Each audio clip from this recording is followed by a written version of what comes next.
Wake up, everyone. Wake up. It's Nothing Personal live on March 22nd, 2023. We were all up late watching the World Baseball Classic, and I am still recovering. I'm recovering from several things that happened last night. Japan beat the United States in a classic World Baseball Classic final, 3-2. If you haven't seen it yet, I can't imagine how it's possible because there are millions of places to see it. Anywhere you are on social media, the game ended with Shohei Ohtani, the starting pitcher, the middle of the order hitter for the Los Angeles Angels of Anaheim, as the closer for the Japanese team, with Mike Trout, his teammate with the Angels, at-bat, in an at-bat that I won't soon forget that ended with a wipe-out slider that Trout swung through, strike three, game over. Japan celebrates, Trout goes back to the dugout, and all I kept thinking the entire time is, what's next? I went full Josiah Bartlett. What is baseball going to do to monetize this moment? We had a 2-week buildup to something that we thought could happen, Japan-USA. You heard it on March 7th when I told you bet Japan. They're plus 280. They are going to win the World Baseball Classic. You've never heard of their players, but by the end, you will know them all. You know Ohtani, but you will have heard of them all. You'll love the Cardinals player, Newt. You'll love Baby Babe Murakami, and you'll say, wow, that guy can rake. You'll look at Sasaki and say, is he going to be an MLB one of these days, throwing a buck two? You'll see Ohtani win the MVP by pitching, by hitting. But we were absolutely excited by Mexico and Randy Arozarena, excited by the USA, excited by their lineup, excited by teams that were a part of the Classic who you didn't know. Dominican Republic before it started, best lineup, best pitching staff. Vladimir Guerrero's hurt, no problem. Dominican is where it's at. Puerto Rico beating Dominican and then losing Edwin Diaz in the celebration. So many storylines. What does Rob Manfred do to capitalize on this? When you plan the World Baseball Classic, you have to have concomitant revenue-generating activities, not tangential. They have to be completely related. In the collective bargaining agreement, there are already approvals and agreements for MLB to play games internationally, whether it's in London, Paris, Japan, Mexico. You set it up. You have the players agree to it. You then go to those countries and you get a partner. The partner is the promoter. The promoter is the person who pays MLB to bring the act to that particular country and that particular home ballpark. It's like a concert tour. You wonder where Springsteen plays or Taylor Swift plays. Taylor Swift has a promoter. Taylor Swift's promoter goes around and says, do you want me to play at MetLife? All right, here's the cost of having my artist play at MetLife. You then can charge whatever you want with tickets, but by the way, we're taking a percentage of that. You can sell the rights to broadcast the Taylor Swift concert, but by the way, we're taking a percentage of that. You can sell Taylor Swift merchandise. By the way, we're taking a percentage of that. You're going to give us a minimum guarantee, and then we're going to take a percentage of the profit on top of that while we have rights to audit. MLB, when they are planning international games, they take a sum of money from a promoter. They give that money to the players' union. They give that money to the teams who are participating, where you have to replace their home games for the home team that's losing the home games. For regular season, you give money to the visiting team in higher per diems and a flat amount of money for making the effort. The promoter takes those games and sells them to local broadcast networks, local now streaming services who will show the games. You add it all up. Then on top of that, MLB takes another cut, and you've got yourself an international strategy. The best part about the World Baseball Classic was not the United States having such a good team and losing in the finals. The best part is that the United States lost in the finals. The best part of the World Baseball Classic, from baseball standpoint, and they won't tell you this, But baseball does not root for the United States to win. Here's why.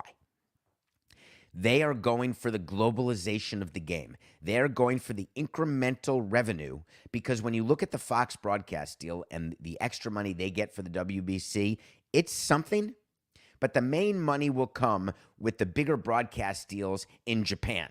If Japan sees what's going on with the World Baseball Classic, when Japan sees what's going on with Major League Baseball, and there's more and more Japanese players playing in MLB, they will then spend more money with MLB for rights. Example, the Miami Marlins had no presence in Japan. There was no money flowing into Miami from any Japanese companies. We sign Ichiro. We immediately have sponsors who call us. We don't know who to call. They call us. Hey, we're Sato Pharmaceuticals. We want to have a behind-the-plate sign. Hi, well, what can we charge you? And we looked at our rate card and said, we'll charge you 20% over the highest rate we've charged anybody. And they say, terrific. Can you make sure that it's on when Ichiro's at the plate? Well, no, but you buy the innings and you're going to watch the games. Japan is going to broadcast Marlins games. They never broadcast a Marlins game before. Ichiro goes to the Marlins. They broadcast games. They're broadcasting Angels games. They're now going to broadcast Red Sox games. The cleanup hitter for Japan is on the Red Sox. There will be more and more Japanese players coming to play in Major League Baseball, because scouts were there to look at Sasaki. There were 62 scouts looking at the 21-year-old who's not going to be available for 4 years. Guess what else they saw? They saw bullpen arms that when they look at their own bullpens, they say, God, what a bunch of schleppers we have. We got to get these guys in. But do all Japanese players and their success translate to Major League Baseball? Absolutely not. We have seen examples where there are players who were good but not great, who were okay, not great, not good. When you are scouting the Japanese players, you actually grade on a curve. And it's not that you're grading that they're playing against worse competition, but if you look at how the Japanese players played, I think you could see a lot of Ichiro in a lot of the players, a little bit of Hideo Nomo. You see how hitters, they're lefties, so many lefties. I don't know how they get so many lefties in the Japanese lineup. It's like they produce lefties in Japan somehow. Or the kids grow up saying we want to be Ichiro and they turn themselves into lefties. All of that is possible. But when Japanese players come, there is an adjustment. And it's not just the language adjustment. It's the cultural adjustment, which is significant. It is the level of competition that is significant. The travel, the foreign nature of what they're doing. If you speak to American players, I had a conversation with Dan Straley, one of our pitchers who ended up going to pitch in Korea. He now loves Korea. I've spoken to Justin Bohr about his experience overseas in Asia. They look at it as an incredible opportunity when an MLB opportunity is not there.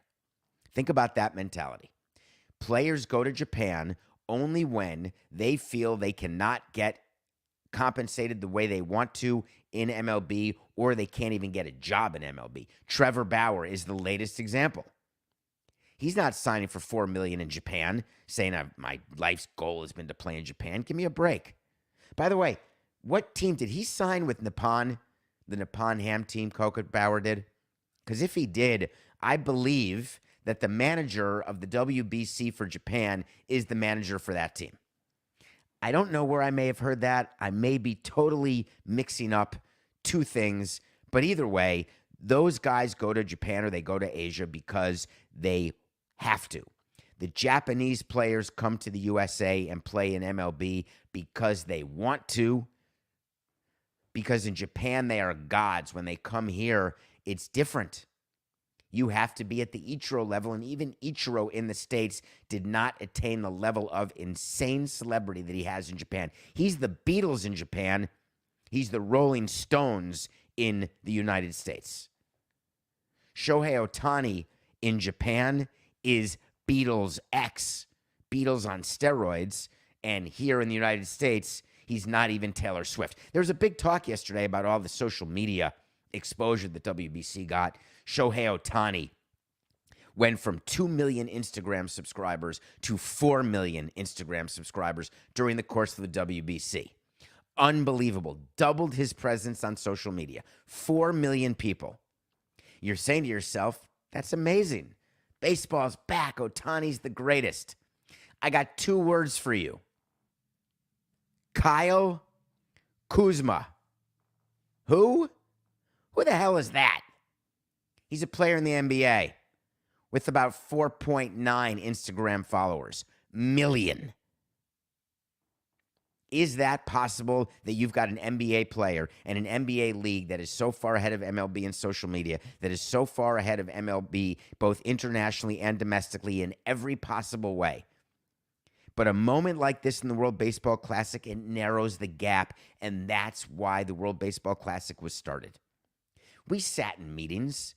We don't tell you the truth. We don't tell the media the truth. We sit in actual meetings, and we discuss the fact that we're losing our stronghold. That may not be the word. We're losing our grip on the national pastime. We're becoming regional. We're losing our grip on the revenue lead in sports that but for the extra home games and double the size of the season of the NBA, we'd have an opportunity where our revenue would not be NBA-style revenue.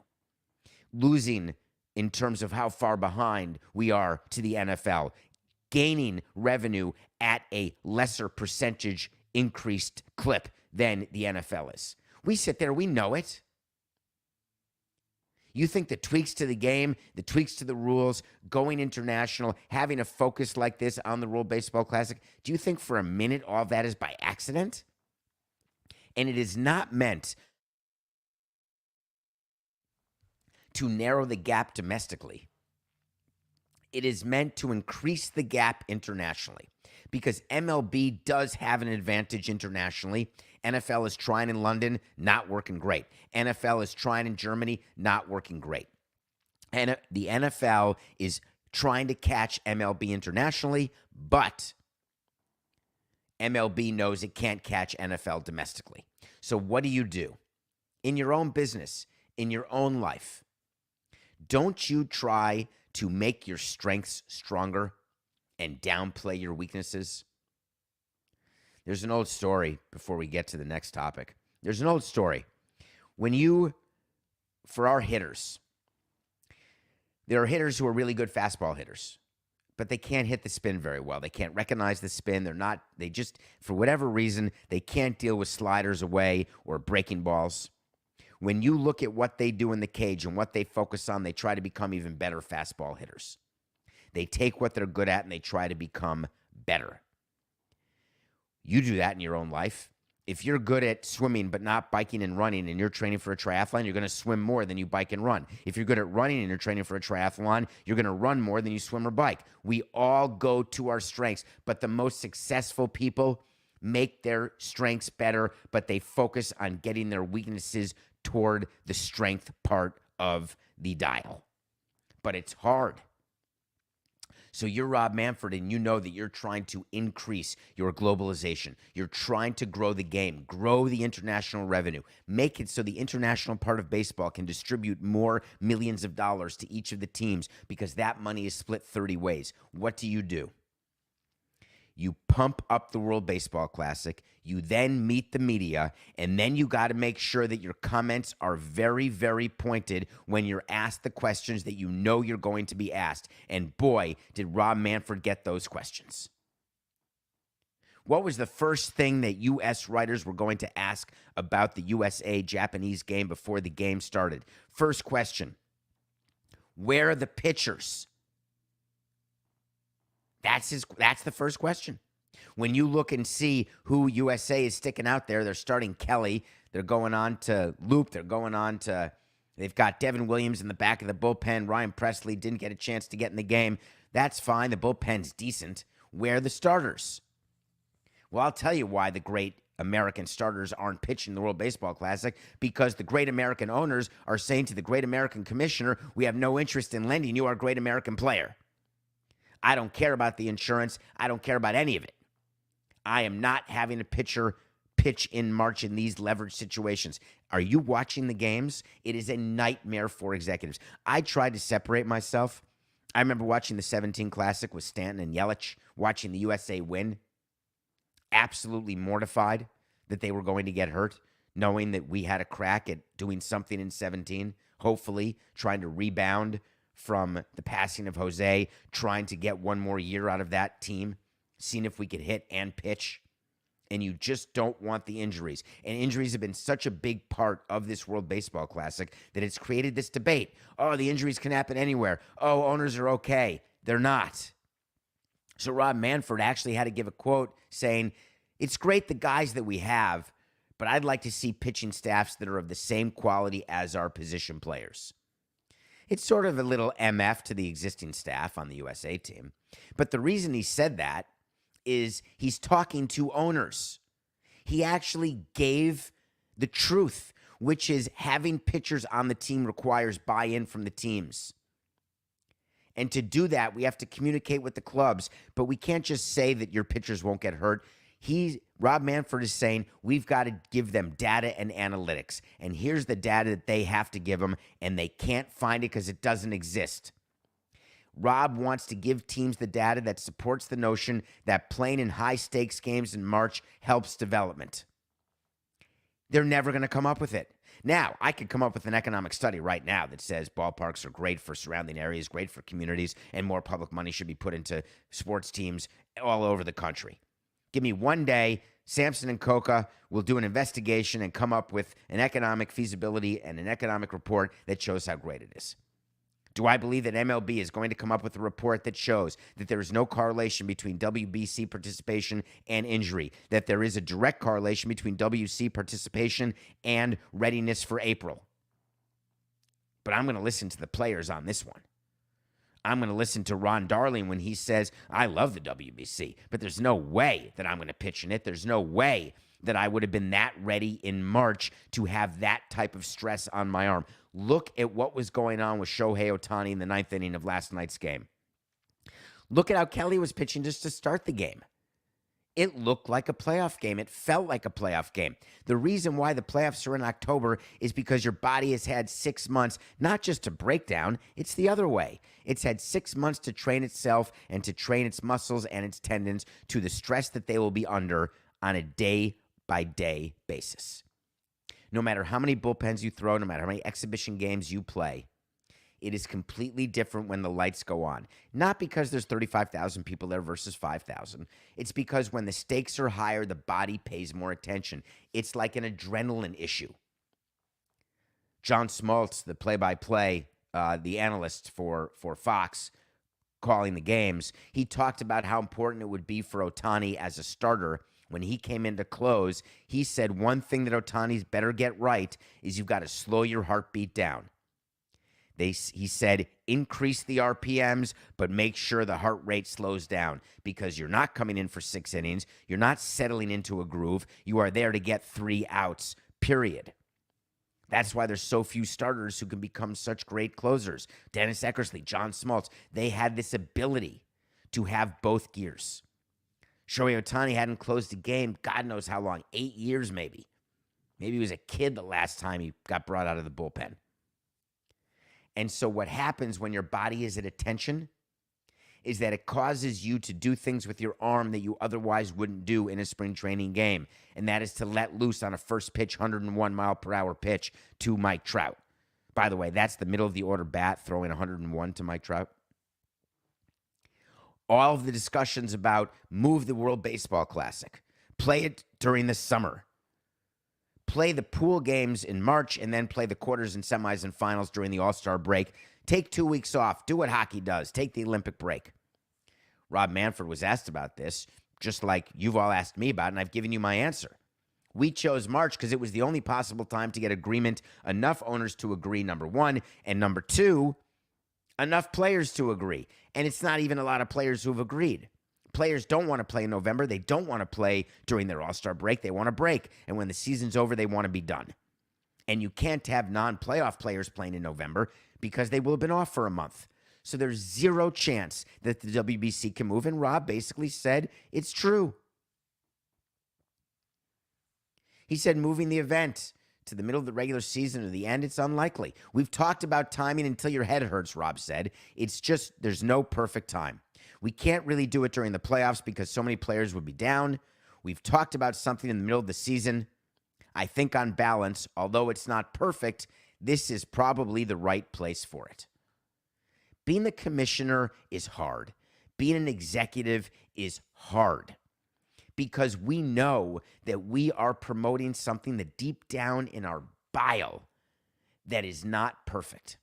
But there's nothing we can do about it. We don't have the votes. We don't have the leverage. We don't have the acceptance. We don't have the buy-in. And that's it. So stop with the debate. World Baseball Classic will be back in 2026. It will be back in March of 2026.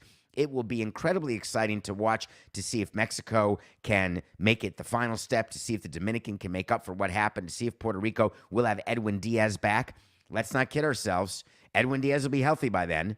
He will be in the third year of his 5-year deal with the Mets. Will Steve Cohn, who may or may not have won a World Series by that time, he'll be outside his initial 3 to 5 year window. Is he going to be so giving of Lindor, Diaz, etc.? The politicking and lobbying going on starts today. Now, Rob Manfred talked about the fact that he doesn't want to lobby. He doesn't lobby. That's not his thing. I don't want to lobby owners and players. I want to actually give them hard statistical facts. It's a bunch of horse hockey. The amount of backroom lobbying that goes on, the phone calls that go on, the anger that's shown by the commissioner's office when owners become less than interested in having their players play, this is all real. The total number of owners who changed their mind about the WBC because of the excitement of this classic, wait for it, let me count. So there's, oh, no, he didn't. What about, it could be, no. All right, you're right. 0. That's the number of owners who changed their mind what it was going into the Classic, changed their position, changed their mind given what happened in the Classic. That's the facts, Jack. The other thing Rob Manfred talked about made me laugh. Did you see Evan Drellick send a tweet? There was a scrum by Rob Manfred, and Evan got word that MLB is looking at tweaking the rules that are just starting this year. The pitch clocks, the batter being ready in 8 seconds, the shift, the number of throws to first base. All of these things are now being discussed as possibly being tweaked before the regular season. Rob Manfred actually came out and said that in the next few days, you will hear about some potential tweaking. Really? He called it, quote, a series of clarifications. For those of you who don't know the legal terminology, clarifications are done to explain a rule that which already exists, not to announce a new rule. Clarifications are not new rules. They are not adjustments to rules.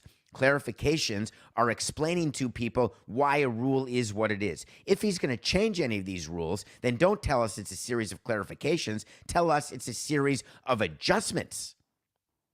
That's a word you could use. Adjusting a rule is the same as changing. I could go to my thesaurus and find those as synonyms, not antonyms. But clarifications? MLB is always clarifying rules. They're sending memos during the season after Max Scherzer. After Max Scherzer played with the pitch clock and had that gamesmanship, remember in the spring training game, and MLB sent a memo immediately, that was a clarification menu about what is allowed and what is not allowed under the rules. Will MLB do another memo? They're always doing clarification memos. They were doing those types of memos when the catching rule changed. Remember, the catcher could not get in the way of the guy sliding home from third? The Scott Cousins, Buster Posey rule? We got clarifications. MLB knows better. They don't have the data to do adjustments right now. You can't look at spring training and say we've got enough to go on, we're ready to make a change. That's a bunch of horse hockey. You have to actually see it work over the course of a regular season, see how the players are going to act, adjust, how the umpires are going to call it. Then you can get the competition committee together and talk about rule changes, rule adjustments.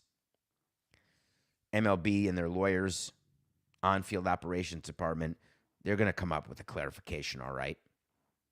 Just a clarification. You wait and see how that works. It's going to be a whole bag of nothing, I promise. All right, when we come back, we're going to review Black Panther, and then we're going to talk about something that's going on in the NHL that is going to surprise you in terms of how it makes you feel about sports, business, and money. We'll be right back. Allow yourself to go back. What do you hear? Buzz. Buzz. Buzz. Buzz. Buzz. Buzz.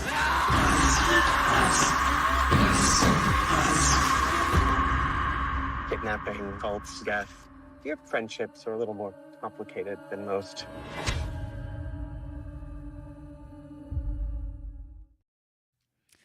For those of you watching live on Nothing Personal with David Samson YouTube channel, we are live Monday, Wednesdays, and Fridays. If anything changes in that regard, we'll let you know.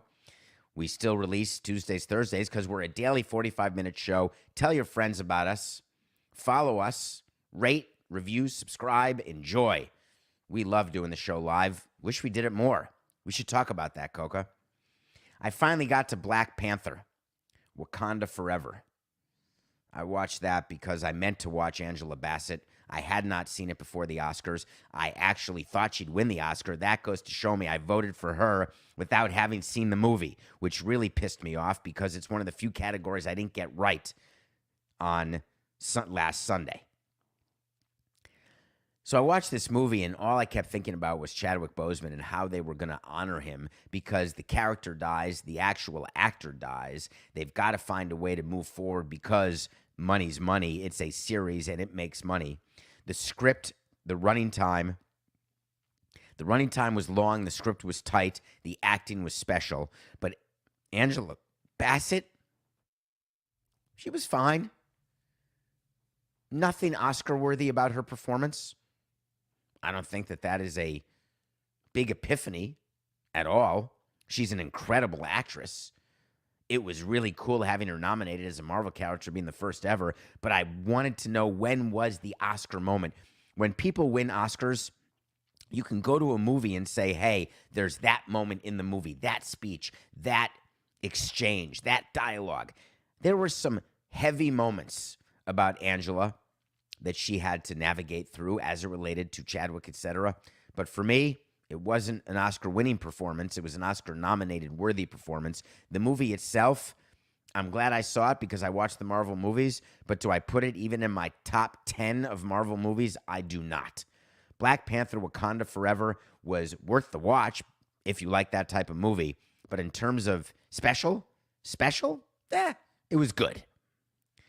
All right, the NHL made an announcement yesterday. Here we go. So many fans are unhappy about it. So many players are going to be unhappy about it. Let me explain. When you look at teams when they're on the field, there are exclusive on-field merchandise suppliers in every league. Hockey has their uniforms sponsored by Adidas. That means Adidas makes the uniforms. That means they get to have their logo on the uniforms. And that means no one else. Nike, Reebok, Under Armour, nobody. That's it. It's got to be Adidas. Baseball has Nike. They have Nike undershirts, Nike overshirts for the uniforms, Nike pants. There's Nike gym shorts. It's all Nike all the time. In order to have the right to have actual on-field apparel rights, you pay money to the league. It's like a sponsorship deal, except it's even bigger because you're getting on-field exposure and your responsibility is even bigger because you actually have to make the product. There are times when leagues are trying to raise revenue where they will. Let me change the subject for 1 second. I've spoken to you about this. I'm going to speak to you about it again. When we had a chance, if you're going to be a Coke or Pepsi building, right, the concession, are you a Coke building or a Pepsi building? You get paid, and then you choose. Whoever pays you the most, you're going to go with Coke products or Pepsi products. There are teams who have medical sponsors. All teams will say, we love the doctors. We always go with the best doctors. But wink, wink, by the way, those organizations, those hospitals spend a lot of money with the teams. I got lucky in my time because our sponsor was University of Miami, and University of Miami has Dr. Lee Kaplan, who is the #1 team doctor in sports. There are players who may not agree with that because there's players who don't like all doctors because they view injuries and recovery as sometimes a doctor's fault. The reason why Lee Kaplan is so good in Miami is so good is because he's not a cut first, call later guy. Don't like the cut first, call later guys. I want to be called first and only cut when you have to guy. But more importantly, he understands what the injuries are, when the players will come back, and that's the information I need to run a team. However, there are teams who are influenced by sponsorship dollars. And that's on the medical side. When it comes to on-field apparel, there is no other god than the god of green. Whatever company comes to you and says, we will pay you X plus Y, you're getting X, we'll pay you X plus Y, we're in. The leagues say, hell yeah. Under Armour, does this sound familiar? You did it. You called MLB and we approved a deal. I sat there and approved a deal that Under Armour would be the new on-field apparel partner of Major League Baseball because we knew the extra number of millions that were coming into our pocket. Guess what? Do you ever remember any Under Armour apparel on field in Major League Baseball? I'm just spitballing. Any recollection? Nope. Because the deal was announced so many years in advance, by the time it came time to actually do the deal, Under Armour was so on its ass that it said, please, please let me out of the deal. I can't pay. So baseball goes walking back to Nike and says, hey, you got to match this. Please, please, can you just match it? I mean, we could stay with Under Armour, but it's going to suck. Can you match it? And then all of a sudden, you're back with Nike. The NHL announced a deal yesterday with Fanatics. Let me give you my background of Fanatics. Fanatics are for lazy people. And I say that with love. Not much love, but some love. When we were building the ballpark, the question was, do we go with Fanatics? Fanatics will run your team store for you. Fanatics will take care of producing all of the apparel. They will make all of the decisions. They will man the shop, take care of the numbers. You will get paid up front and then a percentage of sales, and then you don't have to worry about it at all. And by the way, the amount of control you have can fit in between my fingers where a ray of flashlight cannot make it through. No control. You have no quality control. Your creative control is iffy at best. Look at those hockey jerseys. So Fanatics announces that they're going to do the hockey jerseys. Started in 2024. Why? Because Gary Bettman is looking right now to maximize his league revenue, to increase it. But then fans went crazy on social media. The reason we didn't want Fanatics is that we wanted control, period. By the way, we left and then Fanatics took over Marlins' new ballparks. The new era team store, I believe, is run by Fanatics now at Marlins Park. Those of you who were at the World Baseball Classic, you could maybe confirm that, but I think that's true. Fanatics has taken a stronghold in so many different ballparks, so many different leagues. They are building an empire. They're going to have gambling. They're going to have merchandise. They're going to have a place, an exchange place. It wouldn't surprise me if they try to get into the secondary ticket market. Other things besides apparel, memorabilia, anything. Do they want to become Amazon? Maybe. Is there room for another Amazon? For sure. But why are the fans not happy? The fans aren't happy because they view the Fanatics to have poor quality. They view Fanatics to not care about comfort, fit, size, or the fact that you spend money on a shirt and then after one washing, it's gone. What about players? Do they have say? Nope. What about teams? Do they have say in their own designs? Now, we're told we have say in the designs. This is good. So we designed our new uniform in 2011 when we switched to Miami from Florida to Miami. We worked with MLB designers. We had approval over the design, over the M, over the rainbow colors. However, MLB had to point out to us through its licensee, hey, those are going to be hard to replicate. All of those colors. It's very expensive. And we stood our ground and ended up with the M that you saw at the ballpark last night because some people still wear it, even though it's been washed away by the current regime. Not bitter, just commenting. You know, I am going to comment. Hold on, Coca. You can slice this and dice this if you want. People were asking me yesterday, how do I feel about watching Marlins Park and watching it be full? And the answer is I wasn't jealous. I wasn't bitter. I was nothing but thrilled. The amount of pride I felt for being involved in the construction of a ballpark that so many people were accessing, and it doesn't matter to me that next week at Marlins Park there'll be 8,000 people or fewer. None of that matters. What matters is that there's a ballpark that for a moment in time was able to host an event, whether it's a concert, a World Baseball Classic, an All-Star game, a playoff game, an opening day. The fact that it provides jobs, the fact that there were so many people who made memories, I took pleasure in it.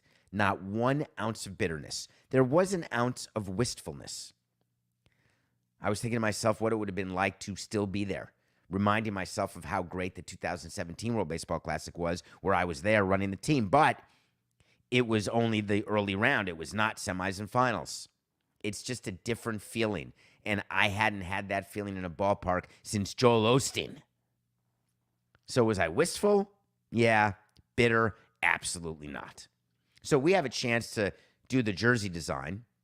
All teams in hockey will have a chance to work with Fanatics, but you don't have quality control. That's for sure. What do you do if you're the NHL and you are getting this amount of heat? Nothing. I don't know if you remember, but when we switched from Florida to Miami, we got tens of thousands of emails of anger. Don't you dare switch it. This is horrific. These colors. We had some terribly misogynistic, homophobic thoughts on what we were doing from homophobics. But guess what? The M hat and the orange jersey for a period of time in 2012 were the #1 selling items in MLB. People eventually turned around and grew to like it. NHL fans will do the same, I promise. Does it mean that the quality will be good? No. Does it mean that Fanatics will fulfill its contract? Yes. Fanatics, folks, they're not going anywhere, so you better get used to it. I'm finding myself right now at 55. I told you, I gave you some insight into my sort of mental health. I told you what it was like on my birthday. I told you I didn't enjoy my birthday. I don't enjoy birthdays. I told you that I'm feeling old, turning double nickels. It impacted me greater than 50.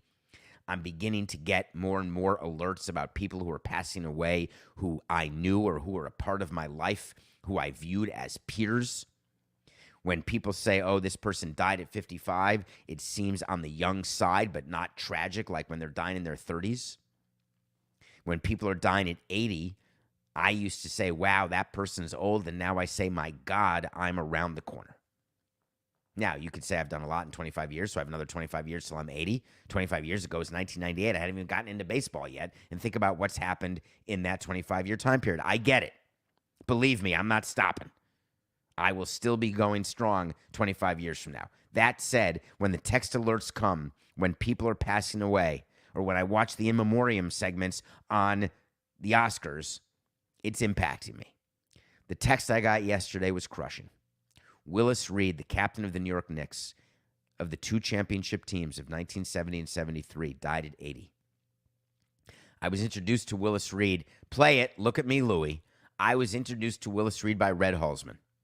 I had the opportunity to have conversations with Willis Reed, and I was a teenager. And then I was in my 20s, and I knew that I loved basketball. I knew that I loved sports. I knew that I wanted to be in basketball. And Willis Reed is only 6'9". And by the time I met him, he was probably 6'8".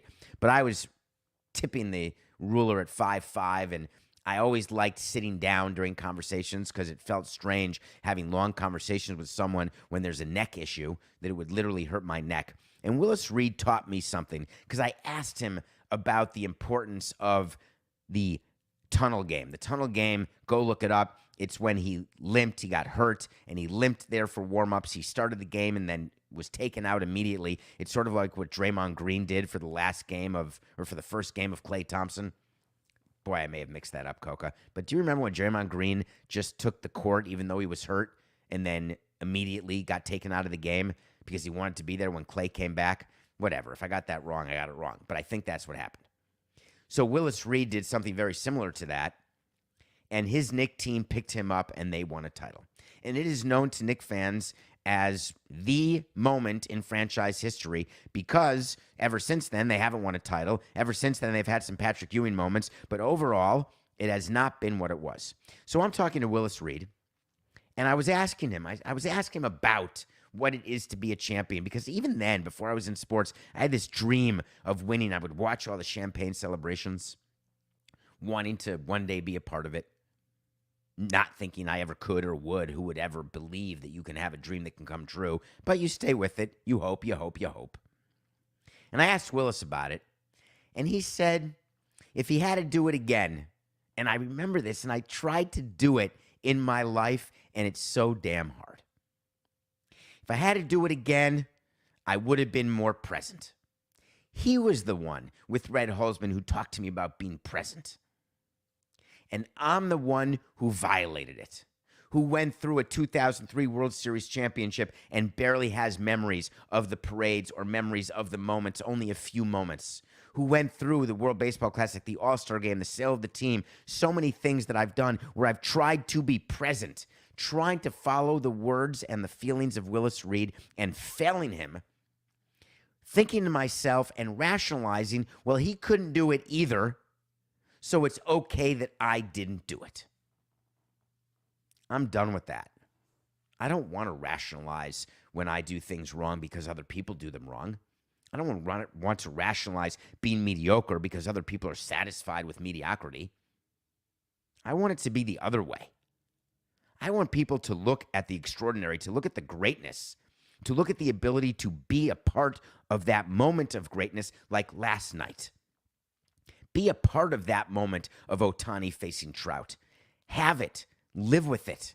Let it seep into you and then act on it no matter what you're doing, no matter how many people are watching you do it, no matter whether you have an audience of 1 or a platform of 10 million. Willis Reed will be missed. 80 years old. The captain, number 19. Rest in peace. Thank you, Willis. All right, wait to see is when I tell you something's going to happen. If it happens, great. If it doesn't happen, great. But guess what? I will revisit it. I promise you. John Morant is coming back tonight.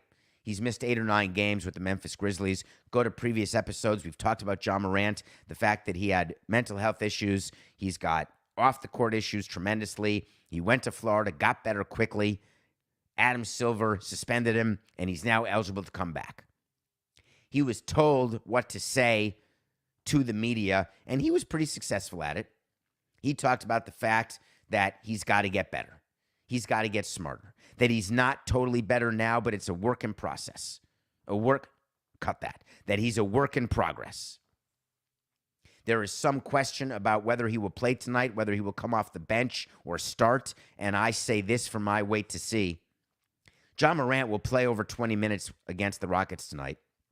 Whether it comes off the bench or not, I don't care. After missing 9 games, they can put him as the 6th man, but the Grizzlies are fighting for positioning in the playoffs, and they've got to get the team back playing together because at the end of the day, what the owner wants, what the coach wants, what the players want is they want May and June success. To do it, you've got to have John Morant, and you've got to start now. So John Morant will play over 20 minutes. You wait to see, even though it's first game since March 3rd. And my hope for John Morant is that he gets better. But I got worried with one of the quotes he said, which was, I don't have an alcohol problem. I never had an alcohol problem. I went to Florida for counseling to learn how to manage stress, cope with stress in a positive way instead of ways I've tried to deal with it before that caused me to make mistakes. I get it. And I am not commenting on his mental health or saying that I don't believe it because I do. I'm not saying that he's an alcoholic because I have no idea. What I am saying is that people who tend to protest about what they don't have tend to have it. I've seen so many players with alcohol problems, so many executives with alcohol problems. being a celebrity and being a star athlete is far more difficult. And I'm not asking you to play a violin for any of them or any of us. But the scrutiny, the mental strain of the scrutiny, the need to perform every night to be the best you can be physically, while feeling lonely, while surrounded by thousands of people, is palpable. It's real, and it's shared by more athletes than you realize. As Ja Morant comes back, I hope that this will be a blip in his career and that he will never have these issues again, either drinking, drugs, being in the wrong place at the wrong time, which some people believe is possible, some people believe is a statement of fact. Don't tell me you're in the wrong place at the wrong time. Just say that you are where you are. For Ja Morant, he's got to look at the contract that he signed, and he's got to realize that if he doesn't go by the straight and narrow starting tonight against the Rockets, it will start to cost him money, even with the contract that he signed, even with the extension he signed. He'll learn pretty soon that it's just business. Good luck tonight, Ja. See you all tomorrow. This is nothing personal.